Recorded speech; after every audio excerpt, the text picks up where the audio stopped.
Musik mengingat Allah karena liriknya tentang kematian, liriknya tentang Islami dan yang lainnya. Tentu pertama ya, kewajiban kita adalah mendahulukan dalil daripada akal.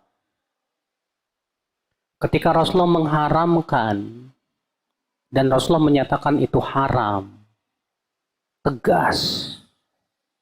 Nabi tidak pernah memberikan perincian kepada kita.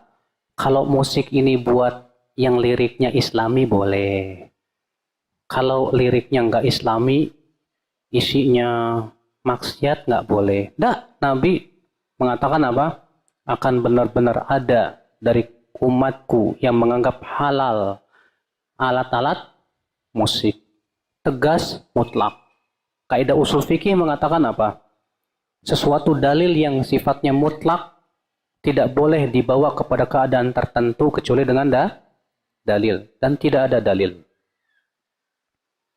Yang kedua, kalau musik itu sudah diharamkan oleh Rasulullah, maka tidak boleh kita katakan ada musik Islami. Sekarang kalau seperti itu jadi ada zina Islami nanti, Pak. Ada mencuri Islami, pacaran Islami, riba Islami. Tinggal tambahin aja Islami. Gimana itu? Ya. Jelas ini tidak dibenarkan ya akal Islam, azakumullah. Rasulullah tidak pernah beribadah kepada Allah dengan cara alat musik, enggak. Rasulullah tidak pernah beribadah dengan cara nyanyian-nyanyian ya, yang katanya isinya tentang kebaikan. Memang kalau tanpa musik sebagian ulama membolehkan syair, bersenandung. Itu yang paling ringan adalah Imam Syafi'i dalam hal ini. Boleh sebatas bersenandung, bersyair, nggak apa-apa. Tapi Imam Syafi'i memberikan catatan. Catatannya pertama, isi senandung atau syair itu tidak boleh berisi maksiat. Tapi isinya yang mengingatkan kita kepada akhirat dan yang lainnya nggak apa-apa. Kalau tidak disertai dengan alat musik. Yang kedua, tidak boleh sering-sering. Karena Nabi bersabda, la an yumla batnu ahadikum qayhan wa sadidan. Lebih baik perut seseorang dipenuhi oleh nanah dan darah daripada dipenuhi oleh nyanyian. Ya, hadisnya sahih. Nabi mengatakan lebih baik perut seseorang dipenuhi oleh nanah dan darah daripada dipenuhi oleh apa? Nyanyian. Maka kata Imam Syafi'i, ini syarat yang kedua yang harus terpenuhi. Tidak boleh sering-sering. Sekali-kali nggak masalah. Makanya para sahabat bersyair sekali-kali aja nggak masalah. Adapun jadikan kebiasaan, jangan. Nah, ternyata terkadang kita melihat pemuda itu kebalikan. Lebih senang bersyairnya daripada apa?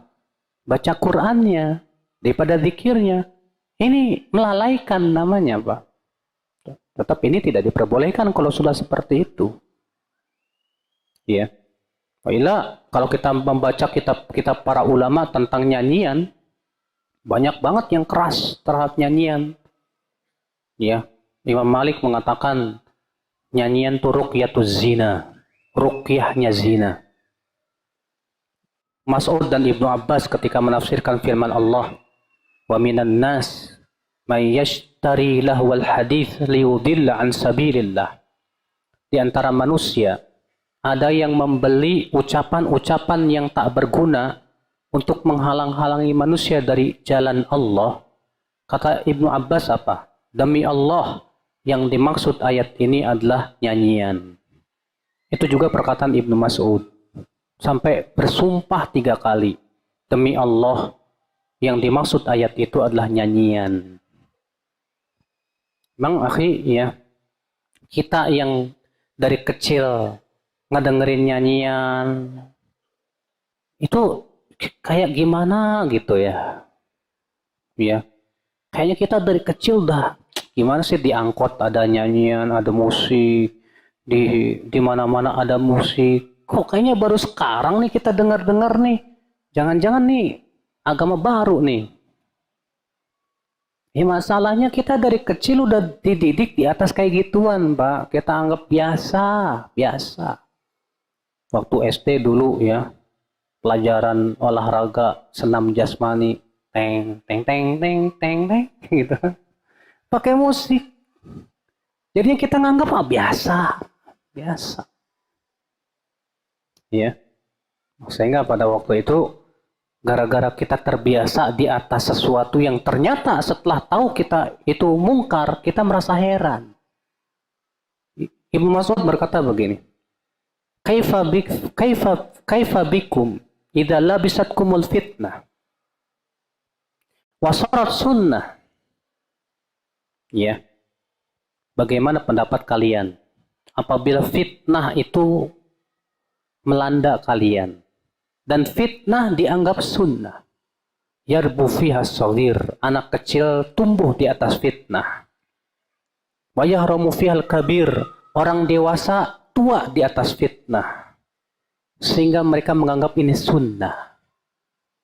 Ketika fitnah itu dikatakan tinggalkan, orang berkata ada sunnah yang ditinggalkan. Padahal itu bukan sunnah. Kenapa?